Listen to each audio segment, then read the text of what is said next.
আমের দিনে আমরা সবাই কম বেশি আচার খেয়ে থাকি।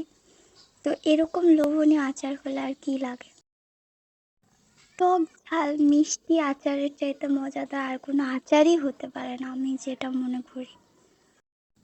প্রথমে আমি 1 কেজি আম নিয়ে নিয়েছি। এগুলোকে এখন ভালোভাবে ধুয়ে তারপরে এরকম লম্বা লম্বা করে প্রথমে কেটে নিয়েছি। তারপর আবার চার মাঝে আরেকটা কাট করে এভাবে করে একটু লবণ দিয়ে পানিতে সিদ্ধ করেছি। আমি আমটাকে বেশি না 2-1 মিনিটের মতো সিদ্ধ করেছি। সিদ্ধ করা হয়ে গেলে এটা একটা ঝুড়ির মধ্যে আমি উঠিয়ে রেখে দিয়েছি। রাখার পর এখানে আমি একটু শুকনো মরিচ আর একটু পাঁচফোড়ন ভালো করে ভেজে নিয়েছি। ভেজে নেওয়ার পরে তো এখানে আমি এগুলোকে গুঁড়ো করব।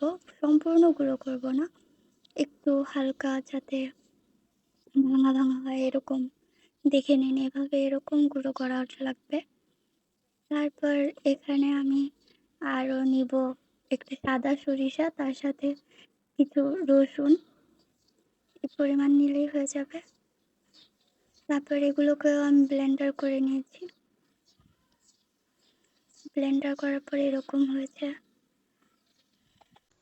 শেষ। এখন এগুলো সবগুলোকে নিয়ে আমি সরিষার তেলের মধ্যে দিয়ে একটু কষিয়ে নিয়ে তারপরে আমি আচারগুলোকে দিয়েছি। তারপর সাথে চিনি দিয়েছি, একটু হোয়াইট ভিনেগার দিয়েছি, এই তো। আর উপরে ওই যে গুঁড়ো করা মশলাটা দিয়ে দিয়েছি। তারপর আমার আচারটা অনেকটা এরকম লোভনীয় হয়েছে। এই আচারটা করতে আমার 30 মিনিটও সময় লাগেনি। সো সবাই চ্যানেলকে সাবস্ক্রাইব করবেন, লাইক করবেন, শেয়ার করবেন। Thank you guys.